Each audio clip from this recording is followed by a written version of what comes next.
What do you want to know? Why snow skating? Really cool. It's great for that. It's gonna be cool. Yeah! It's a completely new and exciting challenge, and it makes a boring ski hill that you've done a million times, it makes it fun again, and it makes it challenging and exciting, and it makes you push your boundaries. You can just carve left to right, and you can dig the edge of that ski in so hard that you can just carve like crazy. And it's just a lot of fun. My favorite thing about snow skating is you can do it in the city, because I spent a few winters in Calgary doing it. It's really nice to be able to just get a bunch of snow skates, throw them in your car, and drive over to some random overpass. Just ride it.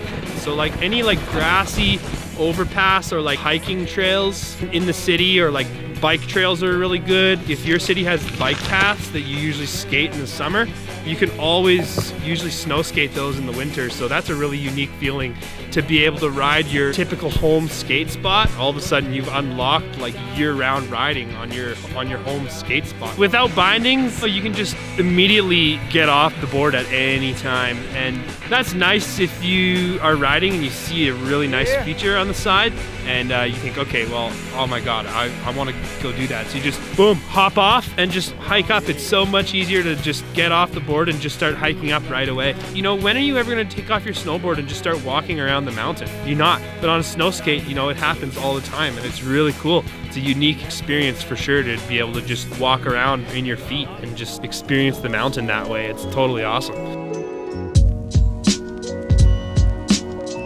The green and blue runs that I used to neglect are now the runs that I like to go down all the time, because on a snow skate, you know, something like that, it becomes challenging again, and it's exciting that way. People slalom? I love people slalom. It's one of my favorite sports. Getting on and off the lift is so easy. It's kind of fun. You almost like do a little bit of an acid drop when you get off the lift, but it's not really like that. It's just, you basically just put your back foot down first, wait till you get to the edge, and then you put your front foot on and you push away and you're good to go. And you just like, don't even have to clip in after, you just keep riding, which is great. My skier friends appreciate it when I can get off the lift and start riding right away.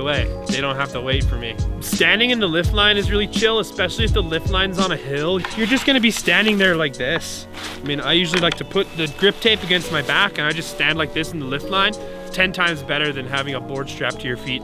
Especially if the lift line's on an angle, that's just terrible. So if I was teaching somebody how to snowboard, it would probably be way easier, because then I could just get off the snow skate without having to unclip my bindings. I could just walk up the hill, help them out, and then keep riding. So I could see it being really useful for that situation.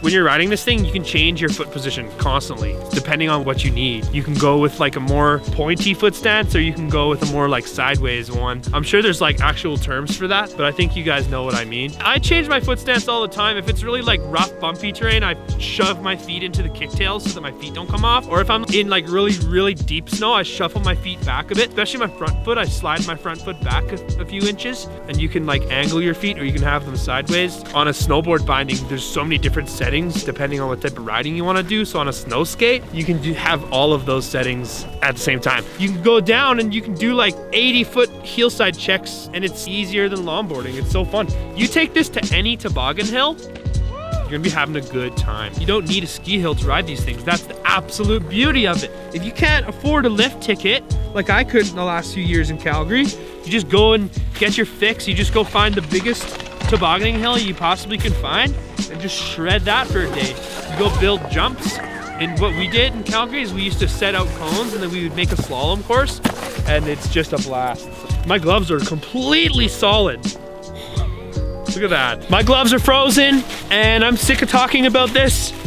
So I'm gonna go ride.